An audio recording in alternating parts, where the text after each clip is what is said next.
कभी कभी इंसान की जिंदगी में ऐसे पल आते हैं जब वो टूट जाता है, हार जाता है और अपने भीतर सवाल उठाता है, अगर भगवान है तो मुझे ये दुख क्यों दे रहे हैं? अगर भगवान न्यायप्रिय हैं तो मेरे साथ अन्याय क्यों?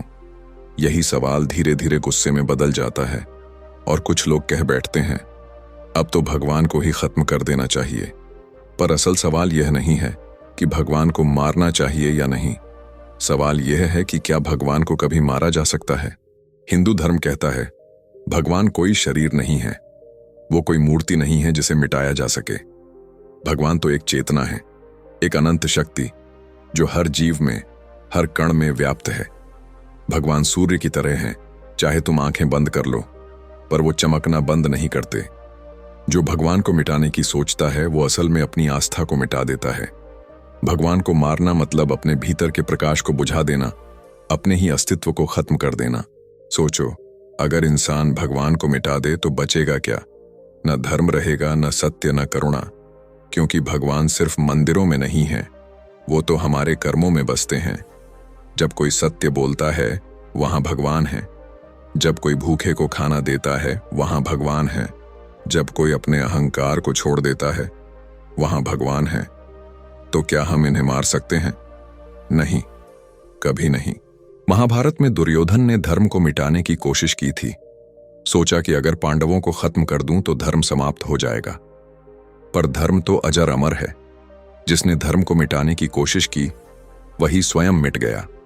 क्योंकि भगवान कोई व्यक्ति नहीं, वो एक सिद्धांत है, एक सत्य है जिसे मिटाया नहीं जा सकता, केवल नकारा जा सकता है।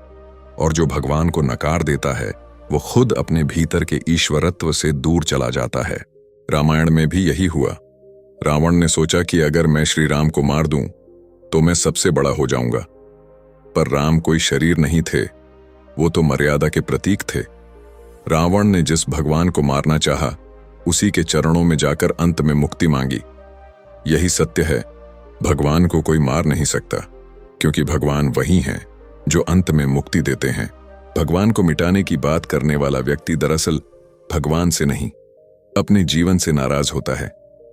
वो चाहता है कि उसकी मनचाही बातें पूरी हों, और जब नहीं होती तो वो सोचता है कि भगवान ने उसे छोड़ दिया।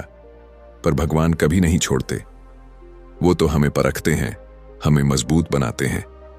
हर परीक्षा, हर दुख, हर हार एक सीख है, एक मार्ग है हमें हमारे सच्चे स्वरूप तक पहुंचाने का। हम सबके भीतर एक छोटा सा अहंकार बैठा होता है जो कहता है मैं ही सब कुछ हूं। और जब भगवान उस अहंकार को तोड़ते हैं तो हमें लगता है वो हमें सजा दे रहे हैं। पर वो सजा नहीं, मुक्ति होती है। वो हमें अपने सच्चे स्वभाव से जोड़ने का तरीका होता है। इसलिए भगवान को मारने की बात करने से पहले इंसान को अपने भीतर झांकना चाहिए। क्या मैं भगवान को मारना चाहता हूं या अपने अहंकार को? क्योंकि सच्चा धर्म यही कहता है, भगवान को नहीं, अपने भीतर के अंधकार को मिटाओ। भगवान को नहीं, अपने अंदर के गुस्से, लालच और मोह को मारो। भगवान तो वहीं रहेंगे जहां सच्चाई होगी, जहां प्रेम होगा, जहां क्षमा होगी। और जिस दिन इंसान यह समझ जाएगा उसी दिन उसे पता चलेगा कि भगवान को मारना तो असंभव है, क्योंकि भगवान तो हम में ही हैं। तो अगली बार जब तुम्हारे मन में ये विचार आए कि भगवान ने तुम्हें छोड़ दिया है तो जरा रुक कर सोचो, शायद भगवान तुम्हें मजबूत बना रहे हैं। शायद वो चाहते हैं कि तुम खुद वो शक्ति बनो जो दूसरों को संभाले। क्योंकि भगवान कोई बाहर का नहीं, वो तुम्हारे भीतर बैठा हुआ तुम्हें हर बार गिरने से पहले संभाल लेता है। बस हमें उसकी उपस्थिति को पहचानना सीखना है। भगवान को मारने की बात करना दरअसल खुद से दूर जाने की बात है।